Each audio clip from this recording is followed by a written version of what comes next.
Tonight, we actually have a very special presentation for you by Ora Anderson, who many of you know, and if you don't know, you should know. But his wife was truly our first volunteer that the barn had. She was the one who had the perseverance and the passion to save this building and make it an art center. She was an artist herself.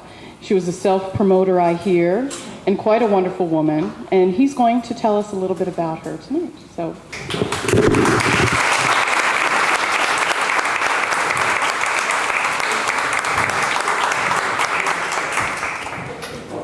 You understand I'm putting this on.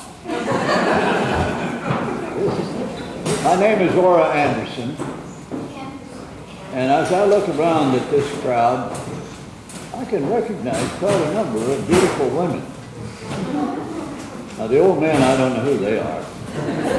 And you young people that are here, I wish you had been here when I was young. No, that wouldn't have worked because Harriet was pretty rigid with me.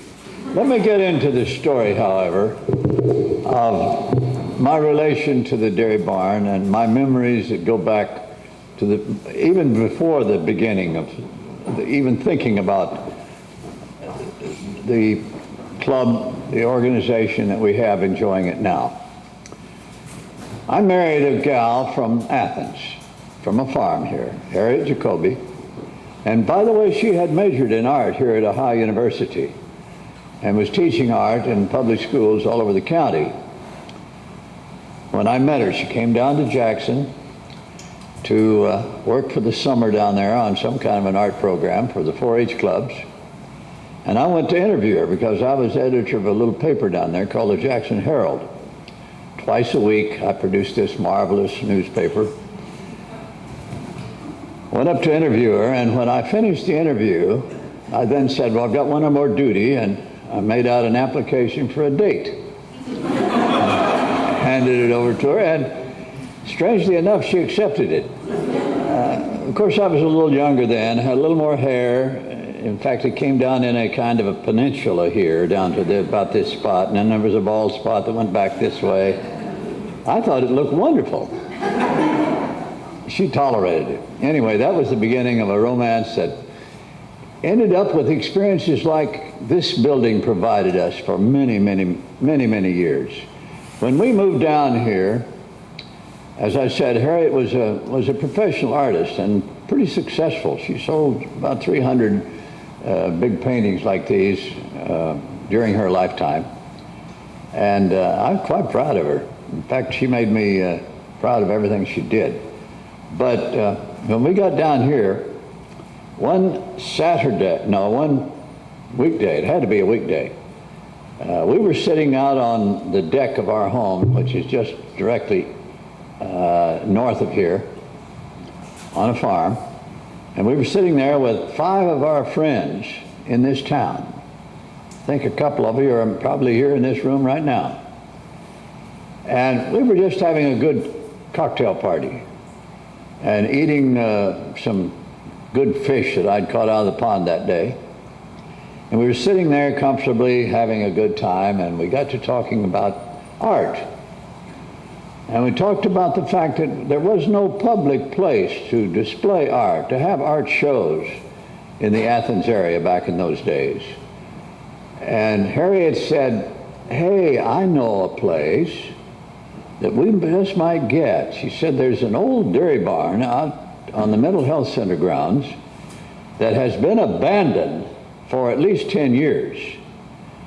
And it might be available. Who knows? And it's right on the street there. Let's go out and take a look at it. So we drove out here. There was, I think, 7 of us. We drove out here right away. And lo and behold, here was a whole crew of men demolishing the calf barn, which stood right on the other end of this building, just beyond this building out here. And we rushed up, we said, who's the contractor? Who's the contractor? Who's the boss here? And they pointed out some guy, and we went and talked to him, and he said, yeah, I have a contract to tear this whole thing down except for the office building out here, because it's going to be turned into an agency headquarters of some kind. And Harriet turned to me and she said, "No, this is not going to happen." Now she bossed me around that way. She really did.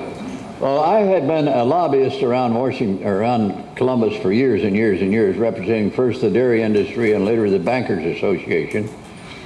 And so she knew I knew my way around in Columbus. And she said, "You get to Columbus Monday and you talk to Jim Rhodes, the governor, and save this barn. This is just right for an art center." Well, when a woman like Harriet points her finger at your nose and shakes it and said, "You go do this." So I took off Monday morning for Columbus, went in to see Jim Rhodes, who was an old friend of mine. And when I got through telling him about this wonderful old barn down here that was about to be torn down, in fact, they were abandoning the farming operations at all of the mental health institutions across Ohio, and there were about 7 of them back in those days. And this was one of the real big ones here. And the contract was that, or the belief in those days was that you don't treat a mental health patient by making them work, as was true back in those days, because you run a big farm operation here. And there were at least 500 of the folks that were kept here for treatment or for care were actually able to work, even though they weren't able to make judgment decisions. Anyway, it was a typical situation throughout the state. And so I went to Columbus to talk to Jim Rhodes about it. As I said, I'd known Jim for many, many years around my legislative work. And when I got through, now this is an absolute truth. I'm not exaggerating this at all. He picked up his phone and he called the director of mental health, the whole mental health department in the state, who was a member of his cabinet. And he said, "Andy Anderson is here and he wants the old dairy barn down at Athens." And he said, "I don't know what in the hell he's going to do with it, but make sure he gets it." Now that was the introduction. So he handed the phone to me and he said, "Set up an appointment with him and go see him." So I did. Went to see him and we worked out a deal whereby we would get a $5 lease per year for 3 years on this building. And if we succeeded in 3 years in turning it into an art center of any kind that was recognized generally by the art community of Ohio, then he would recommend that the legislature give it to the organization which we would have created by that time. Well, I'm sure that all of you have at some time or other been involved in a whole new enterprise, a whole new idea, a whole new dream. And that's when you get excited, is when something is new and exciting and challenging and nobody's done it before, or at least in your experience. Well, it wasn't difficult at all to put together an organization within a matter of 2 or 3 weeks, because the first thing we had to do in order to make this thing usable in any sense of the word was to clean it out. Now let me describe to you.